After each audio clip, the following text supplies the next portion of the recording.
Greetings, Holders Hoodoo family. I hope this video finds you doing well. With each video I do, I always say that I hope you're growing strong on your hoodoo journey.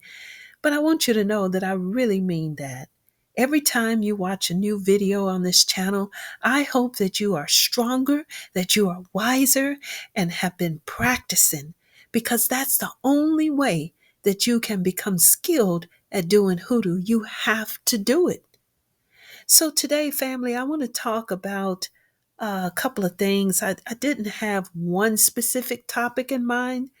So just want to talk to you about a few random hoodoo things. We've got the spring equinox coming up in a few days, but I also want to talk about give you the backstory, the contradictions behind the color red in hoodoo. And while we're at it, let's talk about the original color for wealth that our ancestors used during early hoodoo. But first, a very quick update. The 2024 Hoodoo Almanac is in stock and ready to ship. You can order your copy at my website.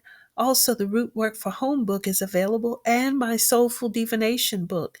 So go to my website, check these books out. Hopefully, they will be of interest and of help to you.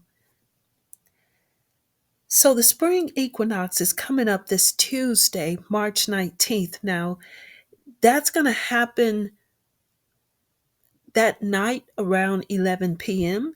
And yes, this happens every year since the beginning of time. It is a very sacred time for Earth. 2 times a year, the Earth tilts in a perfect alignment with the sun, not leaning too far near the sun, and the Earth isn't leaning too far away from the sun. So it's in this perfect spot. And that causes this balance, this perfect balance between night and day. And we only see this during the spring and autumn equinox. But this year's spring equinox is special, even more sacred than usual. Now, you've heard me say before this um, that this is the year of ancestral power, more than we've ever seen. The ancestors are not pleased with what is happening to our people, and they're not pleased with what we're doing to one another or to ourselves either. So, this year, there is a rush of power coming from the spiritual realm this year. Spring equinox marks the beginning of the natural new year. Whatever you want to start, now is the time to start it. Whatever you need in your life, now is the time to start working towards it. Builders of nations is in your blood. Whatever you need, you can obtain it. You really need to believe this. So on the night of March 19th, I will go into a special sacred prayer ceremony. And on the sunrise of March 20th, I will conclude this ceremony during the first rising sun of the natural new year. So many of you have already sent me your names so that I can include you in my prayers. If you would like to be included, go to my website, go to the homepage, and you'll see where you can submit your name. But please read and follow the instructions. Some of the ceremony will be recorded, and I'll send out a link of the video to those of you who requested to be included in the prayer. I'm only going to share it with those who requested to be a part of it. Now let's talk about the contradictions with the color red. Now you've probably already noticed when it comes to colors in hoodoo, there's about 100 different interpretations, meanings, depending on who you talk to. Some are traditional, while others are just a mix of New Age and other cultural interpretations and influences. And really, there is no right or wrong, but in my opinion, my preference, I like to stick to the meanings provided by our ancestors. And even amongst our ancestors, there were some differences. I think you're going to be surprised at how the meanings have changed over time when it comes to colors in hoodoo. And I want to talk to you about two of these in particular. Red is the most contradictory color in hoodoo. Today, people use it for strength, they use it for power, they even use it for love. You've seen the red figurine candles, the man and the woman, the love candles. These are commercial products. I don't use commercialized products in my hoodoo practice, but I know many of you do. So, just using that as an example. But when our ancestors were captured in Africa, there are accounts from some of our enslaved ancestors how red was used to capture them.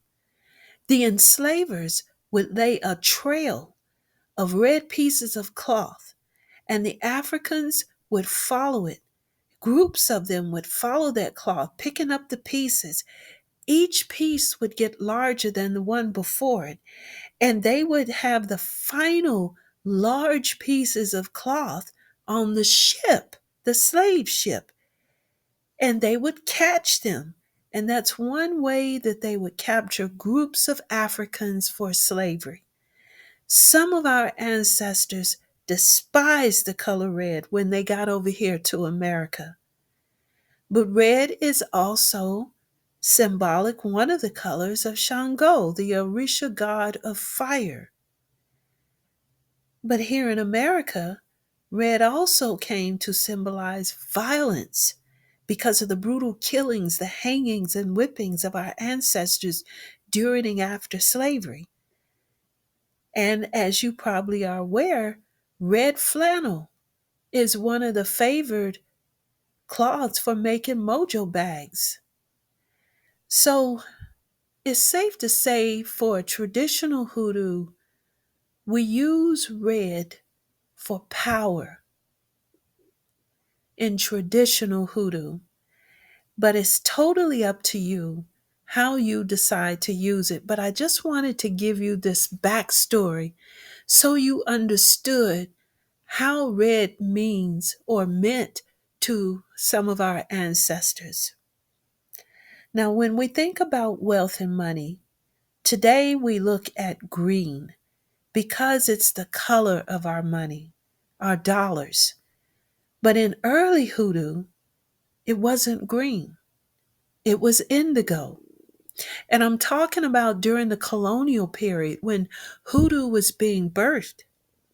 Did you know that at one time in America, indigo production was more profitable than cotton and corn?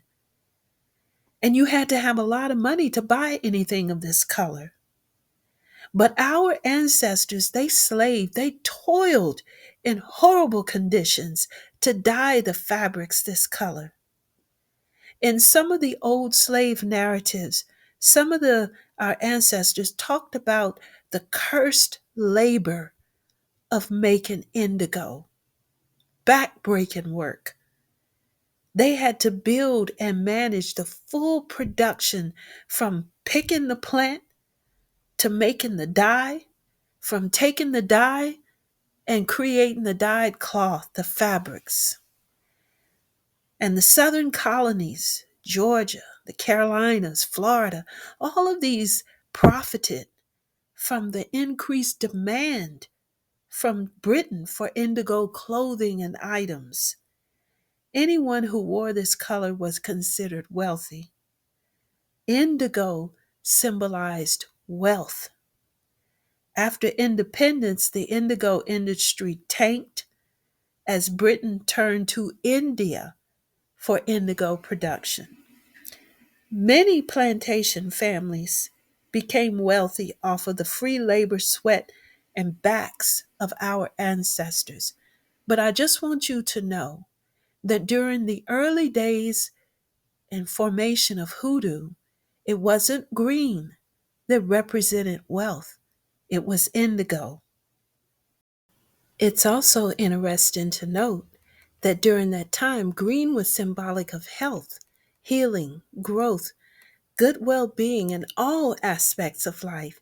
And this is reflective of nature's abundance in spring and summer that our ancestors observed and celebrated.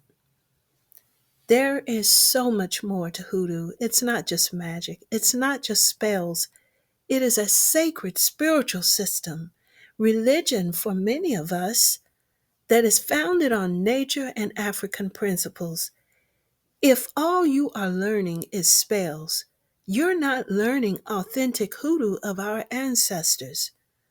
Hoodoo, in its purest form, was before emancipation. This is what I call traditional hoodoo.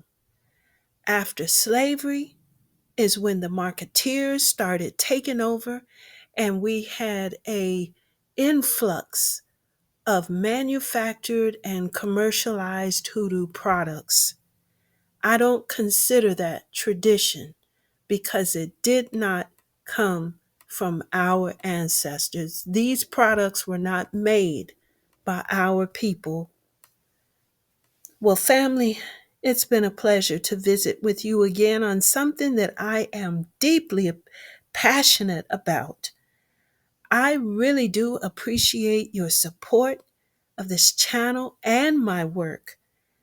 So I'll see you in the next video, but until then, family, keep building good and positive things in your life.